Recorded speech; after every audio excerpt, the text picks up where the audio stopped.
بسم الله الحمد لله والصلاة والسلام على رسول الله رب زدني علما. Ayah of one page. Yes. This is a whole ayah.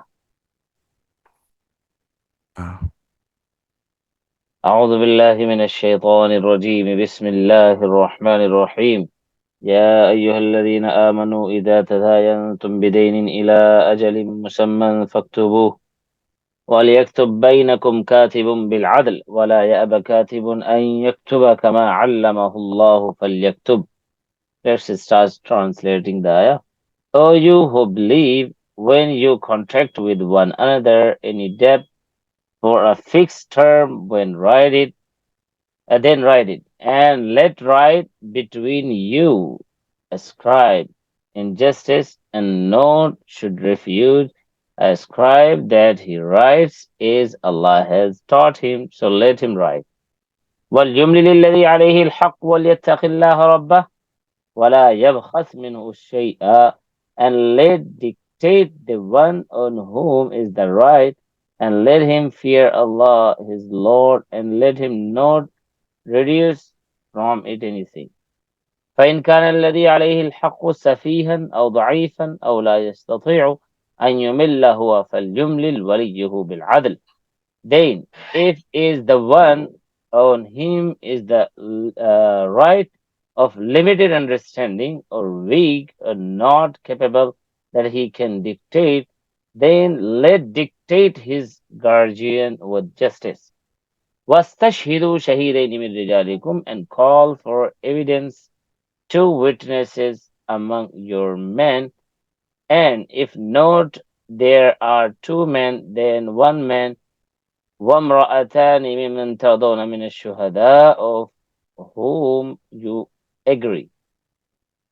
أَنْ تَضِلَّ إِحْدَاهُمَا فَتُذَكِّرَ إِحْدَاهُمَا الْأُخْرَى, of the witnesses, so that if she errs one of the two, then will remind one of the two the other. وَلَا يَبَ الشُّهَدَاءُ إِذَا مَدْعُوا, and not should refuse the witnesses when they are called. وَلَا تَسْأَمُوا أَن تَكْتُبُوهُ صَغِيرًا أَوْ كَبِيرًا إِلَى أَجَلِهِ, and not be weary that you write it small or large for its term, that is more just near Allah and more upright. للشهادة ذلكم أقسط عند الله وأقوم للشهادة, for evidence. وأدنى, and nearer. ألا ترتابوا إلا أن تكون تجارة حاضرة تديرونها بينكم فليس عليكم جناح ألا تكتبوها. You have doubt that except be a transaction present you carry out among you. فليس عليكم جناح ألا تكتبوها, then not on you when you sin that not you write it. وَأَشْهِدُوا إِذَا تَبَايَعْتُمْ, and take witness when you make commercial transaction.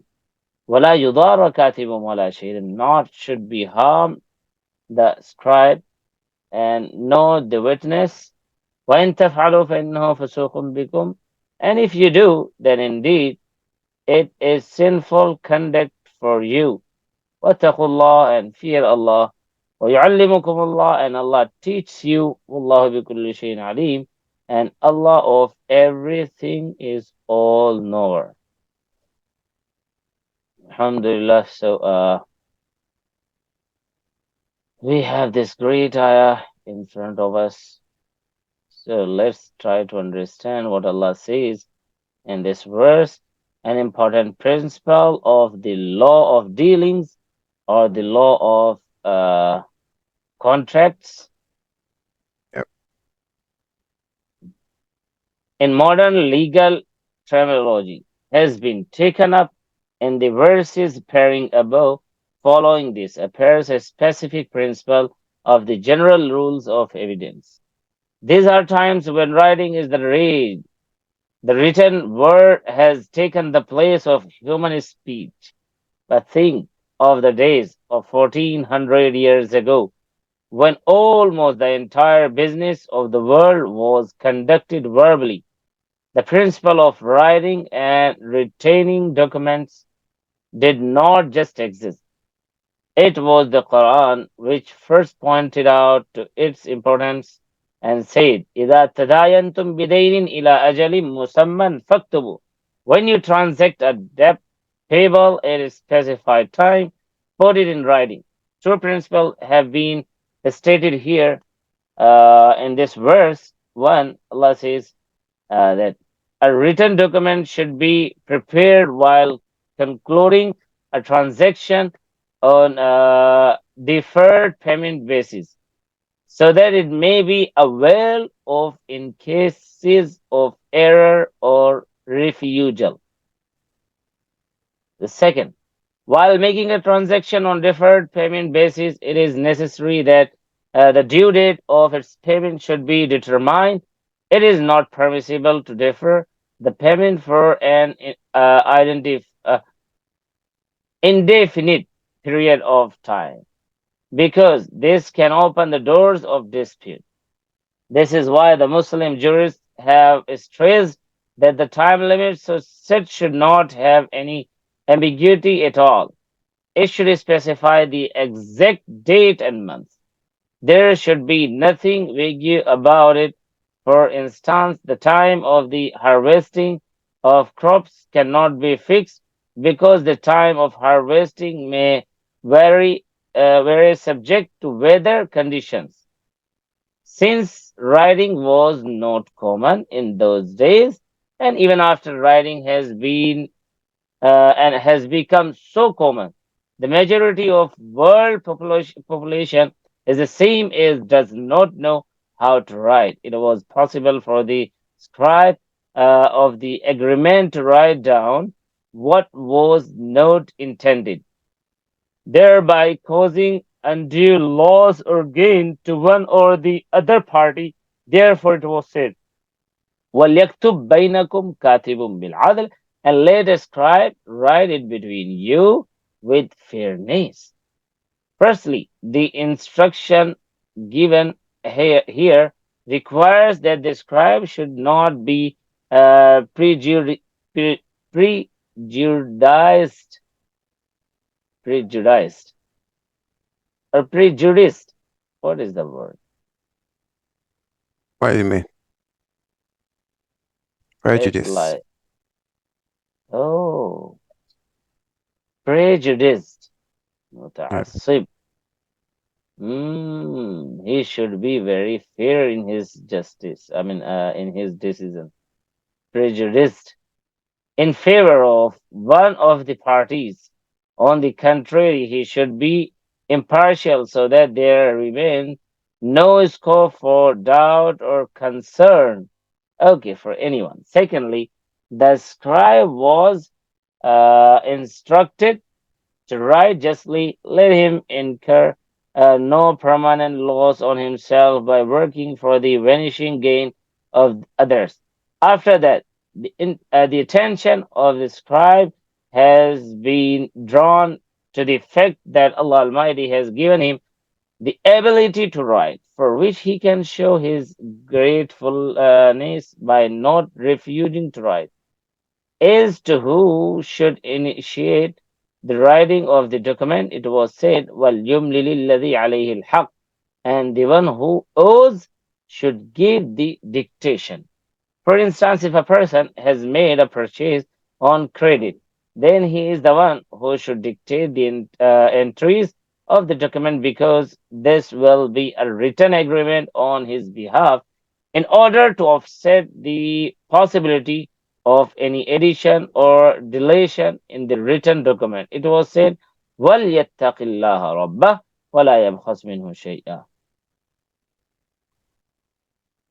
Allah says that, but he must fear Allah, his Lord, and should not curtail anything from it. It sometimes happens that the person incurring debt is fickle-minded or superannuated in age, or a minor or mute, or the speaker of a language not known to the scribe. Since such a person does not have the ability to dictate a document, it was said that in a situation like this, his wali, guardian, A wali, like guardian, should dictate the written agreement. The need for a guardian in respect of the insane and the minor is obvious since all their affairs are handled through a guardian. The guardian of the mute or the speaker of the language unknown to the scribe could also do this. And should he make somebody his representative, it would still be possible. Here, the word wali in the Quran covers both meanings. Like nowadays in MNCs, people are doing so. Japanese, Chinese, and the Mm-hmm. other languages. Like many times, two people are meeting, but they don't know the language of each other.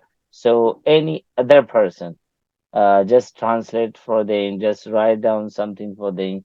So it's like وَلْيُمْلِ الَّذِي عَلَيْهِ الْحَقُّ وَلْيَتَّقِ اللَّهَ رَبَّهُ. The rule of witnessing. Up to this point, the statement was limited to the writing or dictating of documents in transaction. Later on, it is enlarged by saying that the writing of the document should not be taken as sufficient.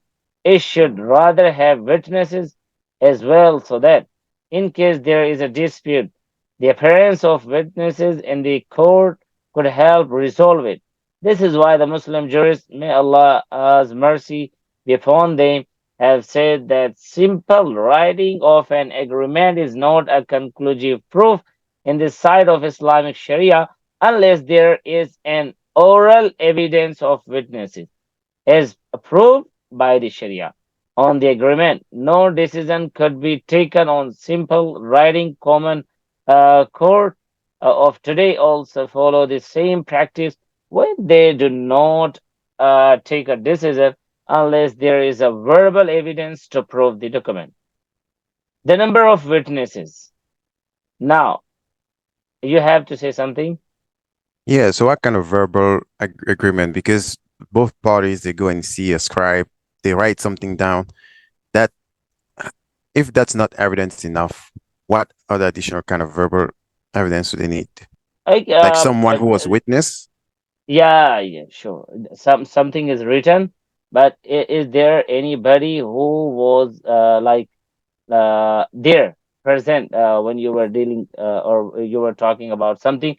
If you have that person, so your case is very strong, and you have something more Yeah. against So the it's other it's if he's best denying.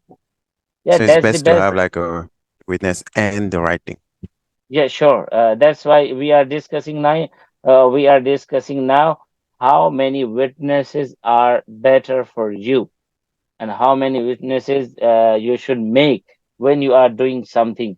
And you know that it's gonna be very harmful for you if the uh, uh, party which is in front of you, they may deny Yeah. or they can change the documents. Like sometimes they can change the documents or many things, many all other possibilities. Yeah, they can even say I wasn't there when he wrote this. This is a false document, something like that. Yeah. Yeah, so that's why Sharia says uh, some important rule are here, like rules of evidence. First, it is necessary, according to Islamic rules of evidence, that there be two men, or one man, or two women. One man alone, or only two women, are not sufficient witnesses in common dealings. Because women are the more emotional. Yeah. I Even don't back know then, they knew. much more about, but the scientific theory says that they are more emotional than the men, and they have negative emotions more than the men. So the Sharia says that two persons should be there, one man or two women or two men. Not like two women are not enough. Just Yeah. alone two women. The qualification of witness, how they should be like. The witness should be Muslim. The Quranic experience, mid rijalikum, from among your men, points out in this direction. They should be Muslim. Third point is the witnesses should be trustworthy and just, whose word could be relied upon. They should not be sinners and liars. This injection is contained in Mimman Tardawna Mina Shuhada, from those witnesses you are pleased with. Or refusing the act of witnessing is a sin. Now we talk about it. Oh, After that, the Holy so if Quran someone told, narrates, yes, the people no, that they should not refuse to be witnesses when it is required from them, since evidence is the way to revive truth and method or to resolve disputes. Even if there is a trouble in giving evidence, it should be tolerated. Taking it is a national duty. Following that, emphasis was laid on writing down the documents of deeds. It was said that the agreement, big or small, should invariably be written down and be not loath to write it down. Is payable at its time, no matter how short or long. Of course, if there is a hand to hand transaction not involving any debt, it could be left unwritten. However, as a precautionary measure, two witnesses should be taken to confirm the agreement anyway, just in case there arises a dispute between the parties concerned. For instance, the seller may say that the price was not received, or the buyers may charge that he did not receive everything he bought. yeah, Evidence of witnesses will serve well in deciding this dispute. Witnesses should not suffer. When the verse began, scribes were instructed not to refuse writing or testifying agreements. In this case, it was possible that people would give them more trouble than necessary. Therefore, it was said towards the end of the verse, وَلَا يُضَارَّ كَاتِبٌ وَلَا شَهِيدٌ, and neither scribe nor witness should be harmed. It means that in order to protect one's own rights and benefits, one should not dispute the rights and benefits of others. Then it was said, وَإِن تَفْعَلُوا فَإِنَّهُ فُسُوقٌ بِكُمْ, and if you do, it is certainly a sin on your part. This tells us that causing harm to the scribe or the witness is prohibited. For this reason, the Muslim jurists have said that the scribe who demands his wages while writing, or the witness who claims his legitimate to weigh uh, conveyance allowance, are entitled to get it as a matter of their right. Not paying these dues is included under the scope of harming them and is therefore impermissible. No doubt, under its system of justice, Islam has forced the witnesses to appear in court and has made the concealment of evidence a grave sin. But at the same time, the other side of the picture has also been duly taken care of, so that people are not made to stay away from testifying. It was the effect of this two-way precaution that truthful and selfless witnesses were available in every case, and cases were decided easily and quickly through to the demands of justice. When modern world bypassed this Quranic principle, the whole court system went to pieces. Real and true witnesses in case became virtually extinct. Everyone was compelled to shy away from appearing as a witness. The reason is simple. Being identified as a witness means trouble. You will be shot. Who am I? You are going to be witness in front of me in the court. I will see you. yeah, you see you. So No, if the that's what I case, wanted. That this is what I yeah, wanted to say. Like, they should be like a rule as to who are those witnesses. Because if I sign an agreement with you, um, then you lending me money, I can take two of my people and say, okay, when we get the money, I'll split with you, and then we say nothing happened. Then I bring my two witnesses, one on board. Then I say, okay, I have two witnesses. You'll give me all your money. We sign the thing. Then I'll say, oh, you know what? I never actually did sign anything. And then you call the witness, you say, what? You crazy. We Yep. never, it can happen, right? Yep. And yes, if like they would be like Bible. I mean, like if you can buy the witness, if it's like a paid thing, it's like a job. Yeah. If you make a witness, you have to pay him. You have to pay him. So if you have to pay him, well, you can buy more and more. Oh, that's true. There may be Yeah. benefit. So that's why the witness should be just trustworthy and like fully strong in belief, and he Mm-hmm. has the he should be capable. Like, okay, no wonder what comes. Inshallah Taala, I'll be witness when it's needed. If somebody Inshallah. wants to see me, it's okay. If he says I'll see you, so it's okay. You can see. Yeah. Second. The reason is simple. So being identified as a witness means travel. If the case involves the police and a crime, the chief of the police station would call the witness every day and any time, and no occasions would have him sit there for hours. Even in civil courts, the witness is treated as if he was some sort of criminal. The dates Mm.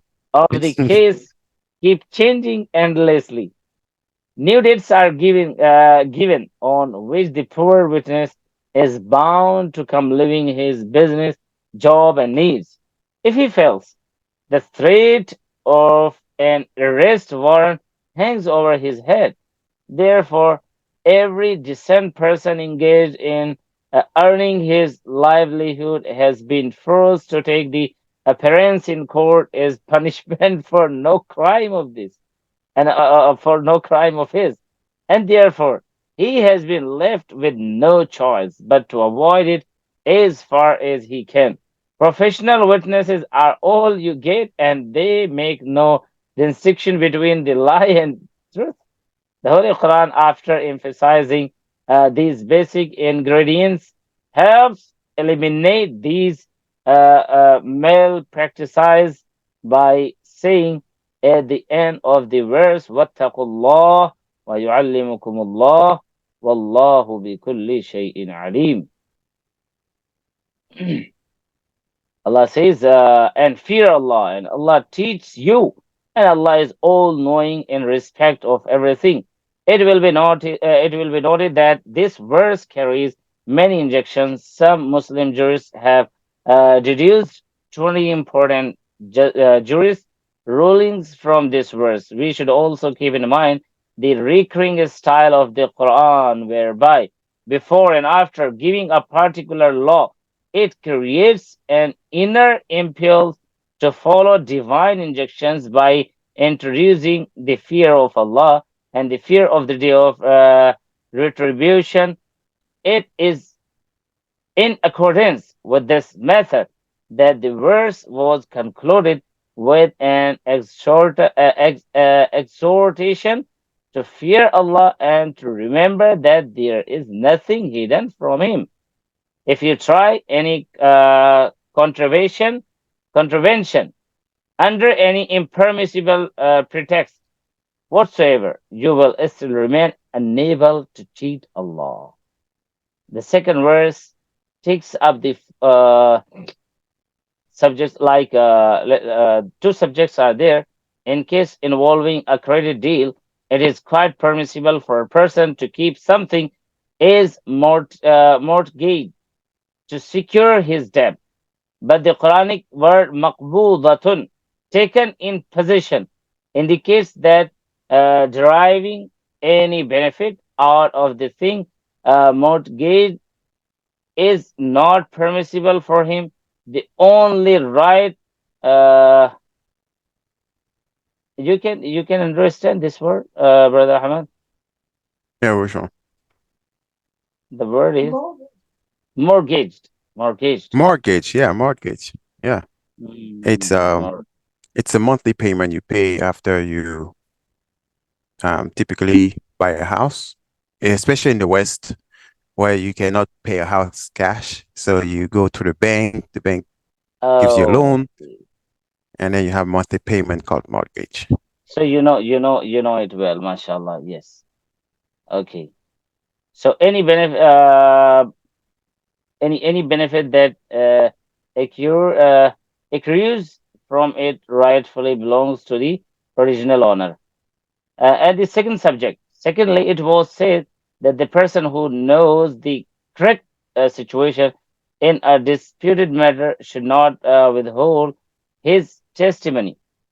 If he does withhold it, his heart is a sinner.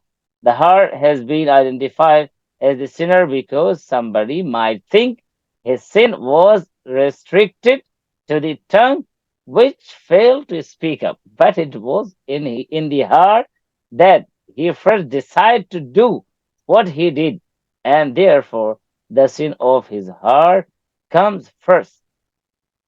It's not like just about his tongue, it's about his heart also, which decided to just shut up. Don't talk about it. Okay, just keep quiet. So that's why the heart is sinner first, and then the person, like, uh, yeah, nobody just can punish your tongue and your ear or your eyes. So if he punishes you, then you will feel, for your whole body will feel that. Yep. So it's about, like, your mind sets something, and then you have to bear. So this was a ruling ayah. I mean, Yeah. it has a great rule of dealings, and for the business people, businessmen people, they do business, and how to do a business in a Yep. proper way. It's a long ayah of a page. Yeah, it is. That's like it is very Alhamdulillah, long. we are about to finish. One more page and then we finish Bakar, Uh, inshallah. Subhanallah. Okay, brother Ahmed. So now it's your turn to translate. Let's go. أعوذ بالله من Oh, you الشيطان have الرجيم you have بسم you الله have الرحمن something in الرحيم. your mind. I mean, you have any doubt you have to say something about? No, the question I had, I asked them as you were explaining some of the stuff. Now it's pretty clear. The the one thing I take is that they still, like I mean, you explained it. Like sometimes the other party might intimidate the witness, the wisdom might not come forth, or you can have corrupt witnesses. So it happens. Yeah, yeah, sure. Mm. Yeah. So, but other than that, it was pretty clear. Alhamdulillah. Alhamdulillah. Alhamdulillah. Okay, let's go then. Yeah. So, Bismillahirrahmanirrahim. Oh, you who believe, when you contract a debt with one another for a fixed term, then write it, and let the scribe write it down with justice between you. And the scribe should not refuse to write as Allah has taught him. So let him write, and let the one who has the obligation, meaning the debtor, dictate. And let him fear Allah, his Lord, and do not reduce anything from it. And if the one on whom it is the obligation is of limited understanding or weak or unable to dictate, then let his guardian dictate injustice and call for evidence, two witnesses from among your men. And if two men are not available, then a man and two women from those whom you agree as witnesses. So if one of them errs, then the other can remind her, and the witnesses should not refuse when they are called upon. And do not be wary of writing it, small or large, for its term. That is more just in the sight of Allah and more upright for evidence and yours in preventing doubt among you. However, if it's an immediate transaction which you conduct among yourselves, then there is no sin upon you if you do not write it. And take witness when you make a commercial transaction, and let neither scribe nor witness suffer harm. And if you do, then indeed it's a sinful conduct on your part. And fear Allah, and Allah teaches you herewith. And Allah is all knower of everything. Alhamdulillah. So, Alhamdulillah. also, it's been a time we did not discuss the verbs and the words which the verse we have in our verses, like tadayantum. Tadayantum. It's like we have done like aslama, istaghfara, allama, and many more. Yeah. So tadayun is the pattern like tafa'ul. The pattern is tafa'ul, and tadayun like you give and take something. You give and take when you contract with one another. Okay. So in these type of these this word is used tadayantum. And kataba yaktubu wal yaktub bainakum katibun bil adl. So al kitaba kataba yaktubu nasra yansur. You remember that very well. Yep. Wal yumli lilladhi alayhi al haqq wal yattaqillah rabbah. Okay, mashallah, most of them, and some of them are very new, like we have not done the root words or the patterns of them. So I think we will do the patterns, inshallah, anytime. Some more Inshallah. patterns we have, some new, inshallah. So you Inshallah. you just became free from your work, and Yeah. Hmm. then after you started, you just joined the class. Yes. Yes. So inshallah ta'ala, same So time, that time is good. Yeah. Alhamdulillah. tomorrow, same time, Inshallah. inshallah. Same time. Same time. Inshallah. In Ramadan, it's better. For me, I was Because yeah, back. because you gotta wake up early, anyways. I was back from Fajr Salah, and I just did something. You told me that, wait, I'm just joining in 5 minutes, inshallah. So I was writing an article about the verse, وَإِذِ اسْتَسْقَى مُوسَى لِقَوْمِهِ فَقُلْ نَضْرِبْ بِعَصَاكَ الْحَجَرَ. I'm also posting one article on blockchain. Oh yeah, I know. Something every day, like two Uh, words, one verse, or three verse, and trying to interpret, Alhamdulillah. So it may be beneficial for the people who reads, uh, inshallah. Okay, brother Ahmed. So that's what I was doing until you came. yeah, I see. Yeah, interesting. Okay, see you Interesting on indeed. time, inshallah, tomorrow, and In, take good care of yourself. Be happy and healthy, inshallah. and keep Inshallah. You enjoying too. Ramadan. Remember us in your Yes. prayers as well, Yes, inshallah. inshallah. Okay. Mhm. Assalamu alaikum Alhamdulillah. wa rahmatullahi wa barakatuh. Wa alaikum salam wa rahmatullahi wa barakatuh.